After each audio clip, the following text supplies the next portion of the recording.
we were both devastated that Searching for Italy, I mean, CNN sort of cleared out a lot of their programming, Searching for Italy among that, sadly. Is there a chance that it will survive somewhere else, or have you worked on maybe putting it somewhere else? I mean, is there some form of update? Good. Because we loved it so much. Thank you for saying that. Thank you. Yes, it was really, we were all a little bit in shock that what happened. And it was really, we're still sort of a little reeling from it. I mean, it was incredibly, I think it was maybe, it was obviously one of the most successful shows they've ever had.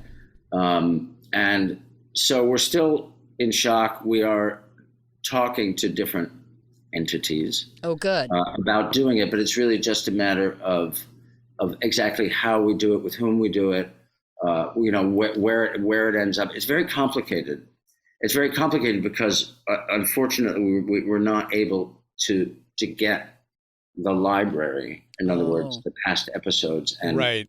It's incredibly expensive for another company to come in and do that. So, and it's really sad because it really is loved by people, and I want to continue doing it because I love doing it, and I know how much people love it, and I know how much it makes people happy. And I have plans to do the UK as well, and I want to do other spin-offs.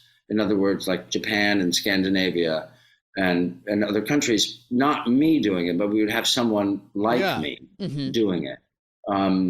Somebody who speaks the language, who comes from that country, has an affinity with the country, but also who loves food, who doesn't just love to eat.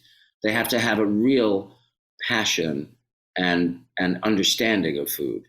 And the combination of all that, I think, is sort of what makes the show work, in a way, because there's a real connection.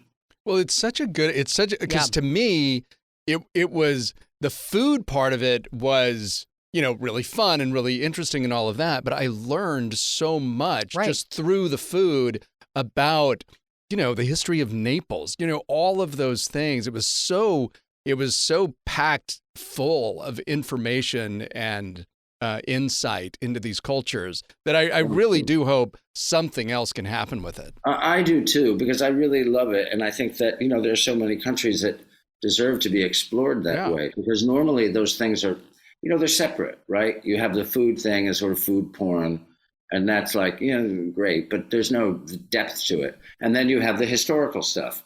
But to me, seeing a country through the prism of food is a really fascinating way to get to know it. I remember you going to the little stand that was technically like the first piece of pizza, basically. Mm-hmm. And it's like a walk-up stand, and it's still there.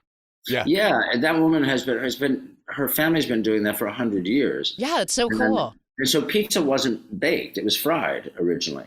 And part of that was to rid it of disease. Right. Because cholera was rampant.